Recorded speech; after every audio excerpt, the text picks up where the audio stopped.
ang selebrasyon niya to sa Santo Niño, sarong pagmaot ni Diyos na maging makinis ang satong kutis kan satong kalag siring sa aking sadit.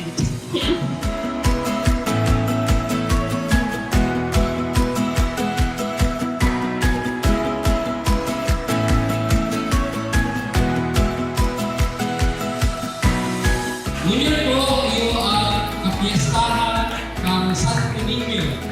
Every third Sunday of January of every year, yun po ang Children's Day.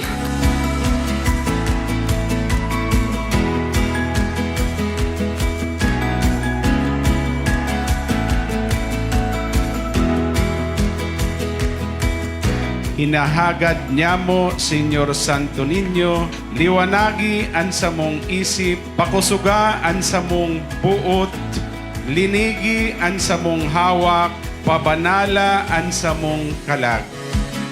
Ibabalik ka, ito po bagang mga larot ng lahi.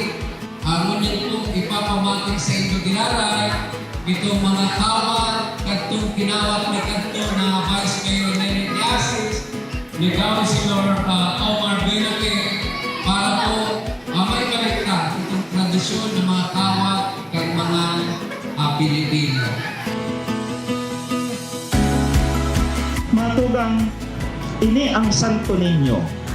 Bako lang ining imahen o estatwa na binabaduan niya to ni manlain-lain na klase ng bado. Bako lang yan araw kayan ang selebrasyon, kundi may mensahe sa sato.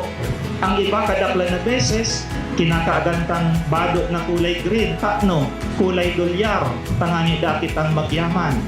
Alagad kung gusto tang magyaman, maging putis kita, siring sa aking sadit. Asin ang satong kalag, magiging magayon sa atubang nin kagurangnan.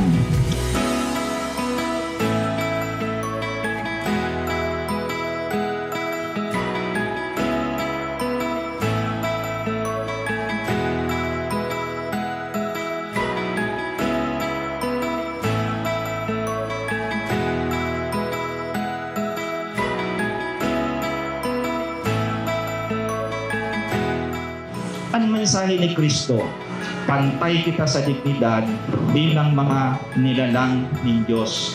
May kapansanan ka o mayo, babae ka o lalaki, aki o gurang.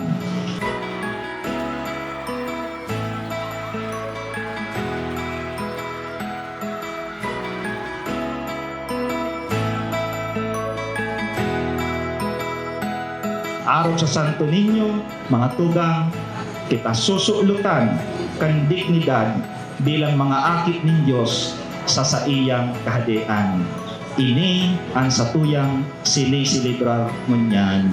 Amen.